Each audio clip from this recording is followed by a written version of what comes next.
Does he expect all ministers in his government to comply with paragraph 4.53 of the Cabinet Manual? If so, what sanctions would he consider where a minister failed to comply with this rule? The Honourable Prime Minister. Mr Speaker, yes, and I'm not aware of any case where a current minister has been represented at the expense of the Crown in line with the provisions set out in Chapter 4 of the Manual. Honourable Darren Hughes. Speaker. Is it his view that this rule applies regardless of what agency of the state funds any legal representation? The Honourable Prime Minister. Mr Speaker, no, because in the case of the case of a minister, those expenses would be paid for by the Crown. In the case of expenses paid for by an MP, they would be paid out of the Leader's office and therefore not the Crown.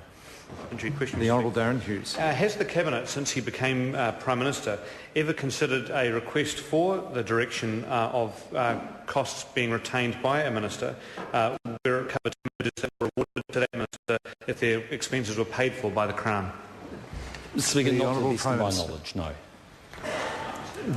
I apologise, Honourable Prime Minister. Not to the best of my knowledge, no. The Honourable Darren Hughes. Under what circumstances would he agree to an individual retaining financial costs that were awarded to them when all or a substantial portion of the legal fees were paid for by the taxpayer? Mr Speaker, that's a hypothetical question. I don't answer hypotheticals. Question number 12. Joe Goodhue. Point of order, the Honourable Trevor Mallard. Mr Speaker, we had some changes in the standing orders of the House at some stage in the past, while you and I were both there, which actually allowed hypothetical questions. And so to say that the question's hypothetical and he doesn't like it. Order. No, to save the House's time, I heard the question very clearly, and the Prime Minister is not responsible as Prime Minister for taxpayers' money that might be used that is sanctioned by the Speaker for that purpose, for example. And order, I'm on my feet. And where a minister's costs are paid, that is a matter for the Prime Minister because those are paid by the Crown. Where a Member of Parliament, where costs for a Member of Parliament are funded, that is a matter that is finally sanctioned by the Speaker. And the member in his question did not distinguish between the two because he said the member said the taxpayer. The taxpayer can also cover those payments sanctioned by the Speaker. Point of order, Mr Speaker. The speaking point of order, the Honourable Cherry Brownlee. Speaker, in any event, the Prime Minister said he considered it a hypothetical question. He can, of course, answer that, but he went on to say he doesn't answer hypothetical questions, and that's a perfectly reasonable response to the member. I believe it's a reasonable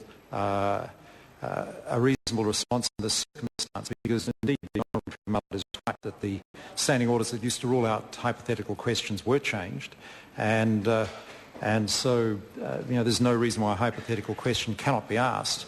But that question, in my view, started to move away from the area of the Prime Minister's ministerial responsibility. Further point of order. Further point of order, the Honourable Trevor Mallard. Mr Speaker, I think you're entirely right in your interpretation of the question, and that it could have covered either.